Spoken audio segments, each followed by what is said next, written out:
Good afternoon, I'm meteorologist Nicholas Urboso here at the FOX10 Gulfstream Center. We thank you so much for joining us here on Facebook Live and the FOX10 Gulfstream for a severe weather update. We're going to get right to it. This has got to be a quick update, so I'd love to spend a little more time on this. We're about to do the 3 p.m. show. We'll have more information there, more information at 4 and 5 as well, and further updates beyond that. Storm tracker alert date for Saturday, especially Saturday afternoon, evening, and into the early nighttime hours as we have a significant round of storms that is expected to move in here.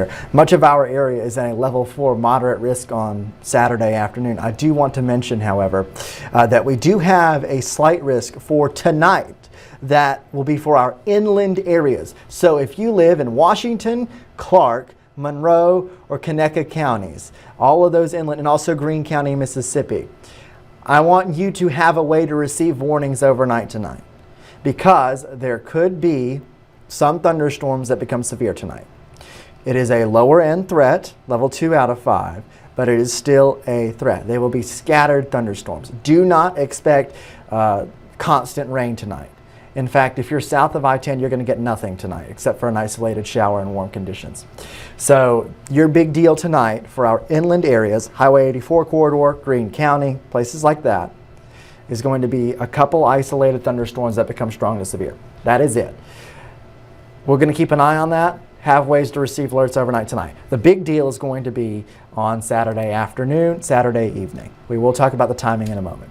There is a big severe weather risk going on today for portions of Missouri, Iowa, Illinois, Kentucky, Tennessee, even northeastern corner of Arkansas and far northern Mississippi. That red area is the big focus area. However, tonight, for areas that are just off to the south here, we do have a slight and enhanced risk for severe weather. This is going to be overnight tonight, around 11 p.m., midnight, all the way until about 7 a.m. for our inland counties.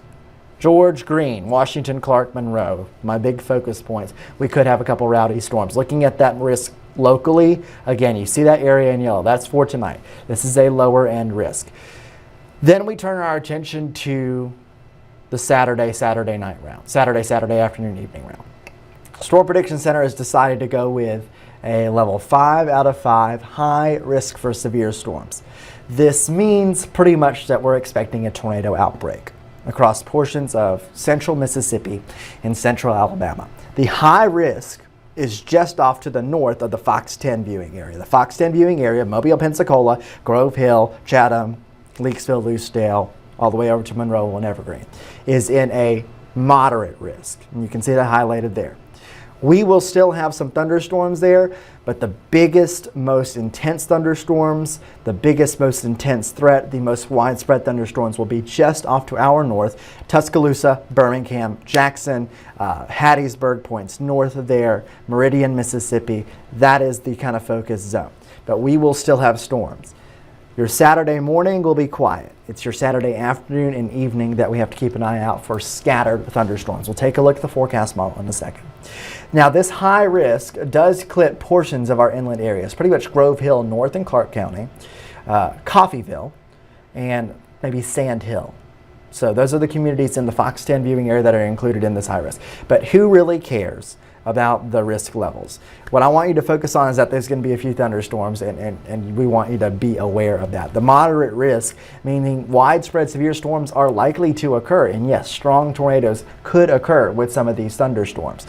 So this is going to be our main focus. This is a tornado-driven risk for us here, meaning one of our most likely things to see is tornadoes across our area.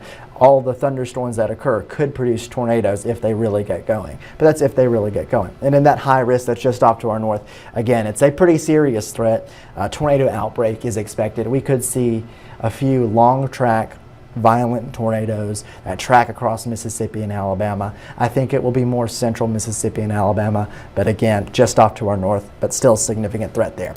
So here's the overall individual risk. We do have a significant hail risk for us here. This will be for the Saturday afternoon, evening, and into early nighttime hours. That's a pretty significant risk. We could have 2-inch hail with some of the thunderstorms. That does not mean that everybody will see 2-inch hail. But it does mean that if you get hit by one of the big thunderstorms that get going Saturday afternoon and Saturday evening, you might get some hail, and it might be pretty significant.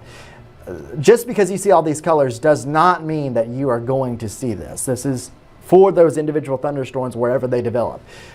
Significant wind. Trimmed our area out of it, but the Storm Prediction Center is still saying there is a significant risk for damaging winds with some of these thunderstorms. These are supercell thunderstorms in the entire area. You see that hatched area, that black marking there. Anywhere in there, significant tornadoes are possible, EF2 or higher. That's the big damaging tornadoes. In fact, I would say EF3 and EF4 tornadoes plus are possible, especially in that pink hatched area, which is just off to our north. So again, as we mentioned, a tornado outbreak is expected with this event. So let's look at Futurecast. I'll take this full screen and I'll walk you through this. Through the rest of the afternoon and evening, we'll have a couple sprinkles, mostly cloudy skies, but nothing is really happening in our area locally. By 10 or 11 o'clock, here we go. We have to really pay attention to this. There are a few showers. And you notice anywhere you see the green, yellow, that is where we have rain showers or thunderstorms that are ongoing. Please note that it is not everywhere. This is not a huge area of rain. This is isolated, scattered storms overnight, Friday night, tonight. And these little isolated storms could pack a bit of a punch if they start to strengthen. Notice this forecast model is not very aggressive. It was aggressive previously. Now it's kind of backed off a little bit on this thread. But still, we're going to be fully staffed tonight just to keep you updated, just in case any of these storms do get going.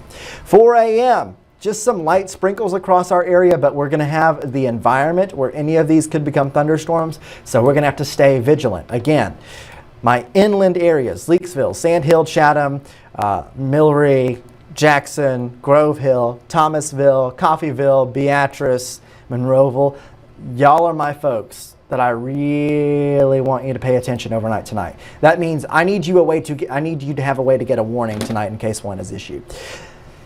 Saturday morning, absolutely nothing is going on. I've heard people talking about, oh my gosh, this is going to be like a hurricane. Saturday morning is going to be partly cloudy and windy, and that's about it. Saturday morning is just going to be fine. You're going to notice really windy conditions, so please understand that, you know, if you have an outdoor event and you have a tent, please lock that thing down. But otherwise, this is going to be a relatively quiet morning, except for the wind. Rough surf at the beaches, maybe some coastal flooding on the causeway, typical stuff that we see. It is not until after 12 or 1 p.m. that we start to see some thunderstorms. This is not an area of widespread rain. This is just scattered thunderstorms. But some of those thunderstorms, when they develop, could be exceptionally strong. So damaging winds, hail, and yes, strong tornadoes, all possible. This means that if you're not in a warning, you're probably not getting anything. But if you get under a warning, you need to pay attention to it and make sure you take action, because we have to respect the environment that these storms are in. You see here, especially over the western portions of our area, you see these little kind of red areas with a kind of comma hook shape there. That's the forecast model trying to resolve some thunderstorms. So that's pretty significant stuff. And again, these northwestern counties are probably my biggest concern area at this point. Any of those thunderstorms, if they get going, they could be producing a tornado. That's the environment that we're in. So if you get a warning tomorrow, we want you to pay attention. If you don't get a warning tomorrow, congratulations, you made it through just fine. But if you get a warning, you're going to have to pay attention to it. So this is nothing to freak out about, but this is just something that we got to pay attention to, and that's how it is. Timing. Notice that this is afternoon and evening. I did 4 p.m., 5 p.m., 6 p.m., 7, 8, 9, 10 o'clock. That is our window. That is our window. So this is the afternoon, evening time frame. Other than that, you're fine. But that is going to be our main window. And I think this could last until about midnight for our area locally, and then maybe 1 a.m. Then that stuff pushes out of here. This is all thanks to a huge system that's rolling on in here. The wind shear is crazy. Take a look at that. You can see the winds going from different directions. The instability is crazy. It's just very high. So overall, again, this setup is going to be a significant severe weather outbreak possible for especially areas to our north, but that could clip our area as well. We have more information coming on Fox 10 News here at 3 p.m. So be sure to tune in. We will have all of the details that you need to know. Again, a good chunk of the day is fine on Saturday, but once we get to the afternoon, we want you to pay attention. Have a way to receive warnings, guys. And as long as you pay attention and take action if those warnings are issued, you will be just fine. So we're about to do 3 p.m. show. Be sure to join us. Get right to it in a second, and we'll be sure to keep you updated. Thank you so much for joining us on Facebook as well. We have 350 people watching. Thank you so much for joining us. And by the way, share this with your friends as well, those that might not be paying attention to the weather. And we'll have more details, of course, coming up at 3 p.m. So thank you for joining us here on Next Weather.